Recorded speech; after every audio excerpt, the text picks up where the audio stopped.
கார்த்தி நடிச்சு இப்போ நம்மளுக்கு அமேசான் பிரைம் வீடியோவில் வந்திருக்க வாவா தேர்மொழி ரிவ்யூ தான் வீடியோவில் பார்க்க போகிறோம். ஸோ அந்த ரிவ்யூ பார்க்க மேடம் சார் லைக் பண்ணிட்டு ஒரு சப்ஸ்கிரைப் மட்டும் பண்ணிக்கோங்க. இந்த வீடியோ என்னென்னா அந்த மாதிரி ஸ்டார்ட் நம்ம ஹீரோட தாத்தா தான் காமிக்கிறாங்க. ஹீரோட தாத்தா ஒரு எம்ஜிஆர் ஃபேனு.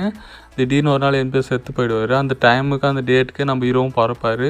அப்பத்துலேருந்து நம்ம ஹீரோ தான் எம்ஜிஆர்னு அவங்க தாத்தா நினச்சிட்டு இருப்பார். அவர் நினச்சதுக்கு ஆப்போசிட்டாக தான் நம்ம ஹீரோவும் இருப்பார். கெட்டவங்க கூட சேர்ந்து கெட்ட விஷயத்தை பண்ணிட்டு இருப்பார். அது ஹீரோட தாத்தாக்கு ஒரு நாள் தெரிஞ்சு போயிடும். தெரிஞ்சதுக்கப்புறம் ஹீரோட தாத்தா செத்து போயிடுவார்.